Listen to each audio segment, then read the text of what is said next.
Centers for Disease Control is putting out a dire message. Tanned skin is damaged skin. I've seen the negative effects that UV rays can have on a person's skin.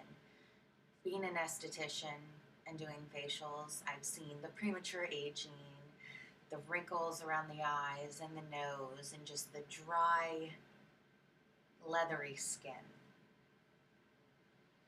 I'll talk about two negative effects that tanning can have on the skin.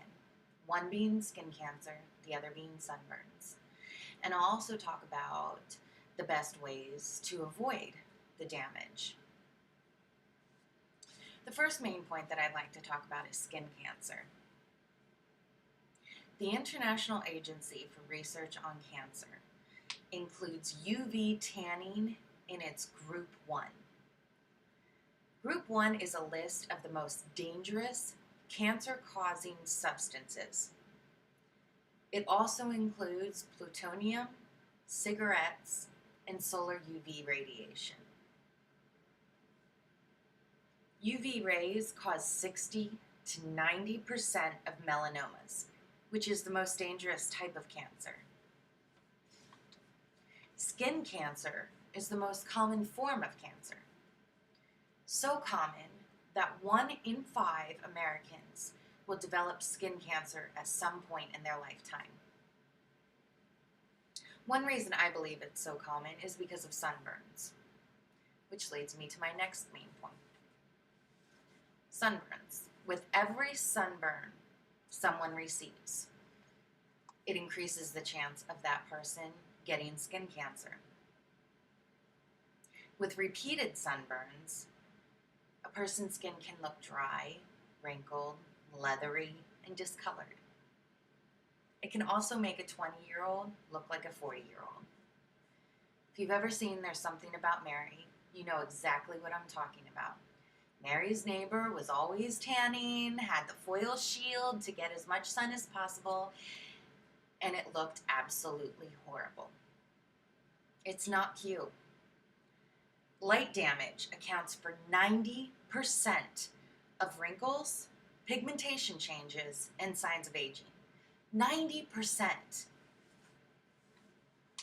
So, if we take steps to avoid getting light damage by wearing SPF or being careful when we go outside, we can get rid of a lot of that premature aging and a lot of those wrinkles and the dehydration of the skin. Which leads me to my final point. Avoidance. UVB rays, which cause the sunburn, are the strongest between 10 p.m. and 3 p.m. approximately. So avoid going outside in those times if you can. If you can't, wear a big floppy beach hat, take along an umbrella, wear a light long sleeve shirt, something to try and avoid those rays. Every single person, male, female, doesn't matter the age, doesn't matter the ethnicity, needs to wear SPF daily. It is so, so important. At least a 15. They have the SPF 2 and the SPF 5 out now, and I think there's a 7. That doesn't do anything. It needs to at least be a 15 to afford some kind of protection.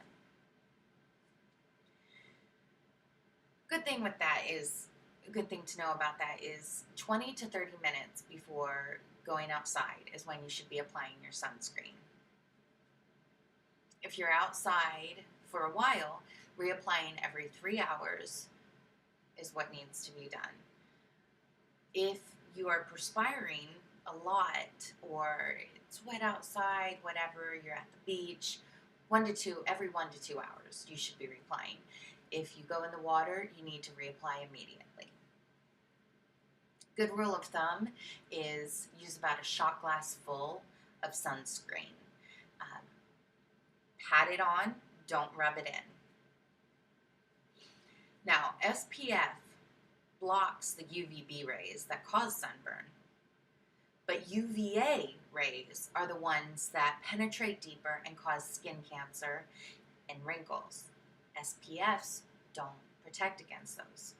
You need to use a broad spectrum sunscreen to cover those UVA rays as well. I want to explain a little bit real quick about the difference in the SPF ratings. Most people think that, oh, hey, they just came out with 100, so that's got to be the best. Not necessarily. There is actually no way that any sunscreens can provide 100% of sun protection.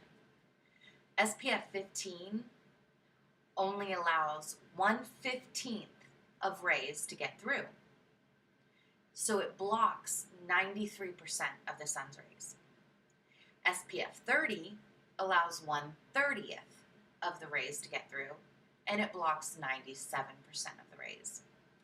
SPF 50 allows 1/50 of the rays to get through and blocks 98%.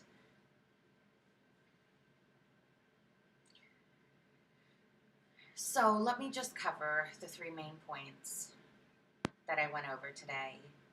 I went over skin cancer, how scary it can be, the negative effects of sunburn, and how best to avoid sun's rays and tanning. I didn't want to scare anyone. This is something that is just really important to me because many people don't think that they need sunscreen. I've personally talked to people who have said that they don't need a sunscreen because you need to get vitamin D, which comes from the sun, because it's not found in any foods, which is true. But today, many foods are now fortified with vitamin D during the manufacturing process. So we really don't need to let in all these harmful rays just to get this one vitamin and end up killing ourselves in the long run with skin cancer. There's really no point in it. I urge everyone to go out and please get some SPF, wear it daily, whether it's a 15, a 50, if you want to buy the 100 to be on the safe side, that's fine.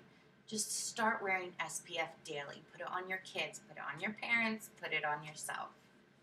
Thank you.